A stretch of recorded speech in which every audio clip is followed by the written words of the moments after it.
Hi, I'm Tim. Welcome to Watchbox, and thanks for logging on. If you love this watch, email me, tmosso@thewatchbox.com. It's in the description below. It is your purchase and pricing email question line for buying this or any watch you see on any Watchbox platform.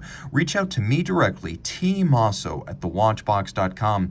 Today, we are discussing the Breitling Chronomat B01 Chronograph 44 in stainless steel. 44 millimeters in stainless steel. This watch is 17 millimeters thick and from lug to lug 54.1 millimeters. If you add the end links of the bracelet, it's just a little bit broader.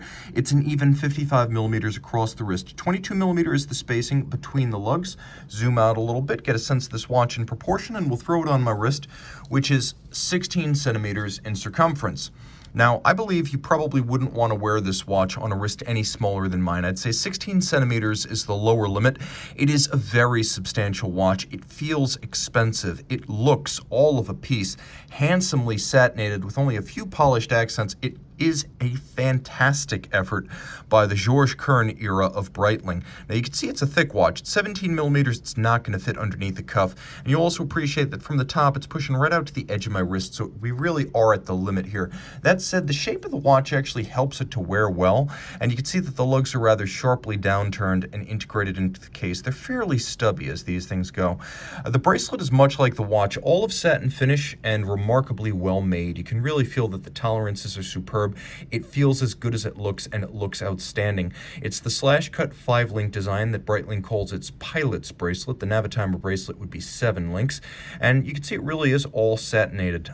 Underneath, you can see there, do my best to get that, there we are, big gaps between the bracelet. That's actually by design to vent the wrist better and avoid pinching skin or pulling hair. If you look carefully, you can see the stamp. The week looks like 09 and the year of manufacture, so that is 09, the 9th week of 2018, and the bracelet stamps are generally pretty close to the stamps on the case, so it's fair to conclude this is a 2018 manufactured piece. The removable links, as you can see, are fixed in place by screws, so you can remove those with a jeweler's screwdriver, and the Breitling clasps are getting more and more impressive in their construction. They feel more solid. They no longer feel like 90s Rolex Oyster clasps. The gauge of the metal is heavier and thicker, and you can see components like the pivoting clamshell lock are fixed with screws rather than pressed pins.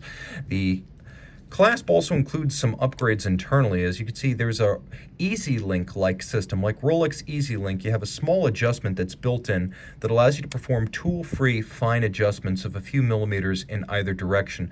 Now you can see that there are also, and I'm going to do my best to show this in the light, there are also some divots drilled inside the clasps. So what you can do is you can re-anchor this pivoted anchor point inside the clasp, moving it in or out. So you have removable links, you have this incremental adjustment system, and then you have the ability to relocate the bracelet inside the clasp. So 3 different ways to adjust this. This is a wonderful upgrade to previous Breitling clasps. It really does feel the equal of Rolex and Omega now. Taking a quick look at this watch, it has not been heavily worn. It looks like the original buyer never took off the delivery stickers. So what you're looking at is virgin steel, all satinated exactly as it came from Grenchen. Now, the timepiece has a wonderful and simple form to it that makes it look quite impressive, with a stance and a presence on the wrist that belies its price point. It really does have that Royal Oak Offshore type of stance and gravitas, and it's nicely made. As you can see, the bezel is fixed on by screws. These little polished screws, they are functional. They hold the bezel to the case. This is known as a captive bezel system, and it's a lot like the one Zinn uses, and it means that the bezel cannot accidentally be snapped off. It's not the same system, the snap-on, snap-off, that Rolex and Omega use. This is more durable. You can also see that there's a nice contrast between the satin bezel and the polished rider tabs, as well as the outer faces of those captive screws. So it makes for a nice contrast. The rider tabs, as you can see, are fixed by screws in their own right. They are designed to make it easier to grip the bezel if your hands might be wet, sweaty, or gloved. Now you can also see that the bezel is rather minimally calibrated, and you line up this enormous bezel pearl with the minute hand. It is a unidirectional rotating bezel, and this is a 500-meter water-resistant watch.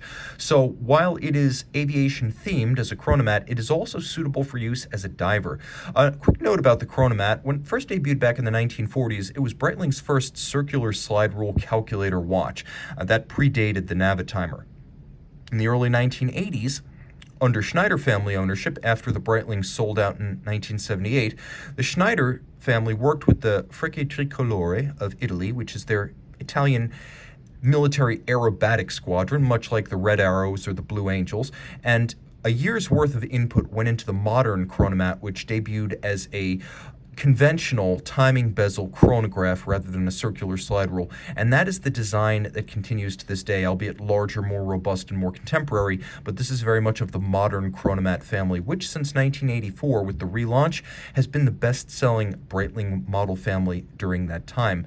You can see that some of the original elements, like the rider tabs on the bezel, are present, as well as the onion-style domed crown. Screw-down chronograph pushers, screw-down crown. You have an anthracite sunburst dial with steel, polished, and rhodium-coated hands, as well as indices. And then you see tone-on-tone black registers and a gray dial. Georges Kern, who's been CEO of Breitling since 2017, wants you to think in-house caliber when you see those tone-on-tone dials, and that's exactly what we have here. You'll also note some of the attention to detail. Lovely little polished chapter rings for the sub-registers, as well as a nice faceting to the date window, so it's not a sheer cut all the way through the dial. It does have a little bit of a slope down with those facets at the four corners. Breitling, the logo, now just a B, no wings. They want you to think of them as a land, sea, and air sports company, not merely aeronautics. Solid case back, but underneath it, Breitling caliber B01, 47 joules, automatic winding, 72-hour power reserve, 8 beats per second, COSC chronometer. It has a quick set date, it has hacking seconds. The movement, in addition to being a chronometer, in addition to having all of the refinements you expect in a modern movement, is built like a contemporary chronograph.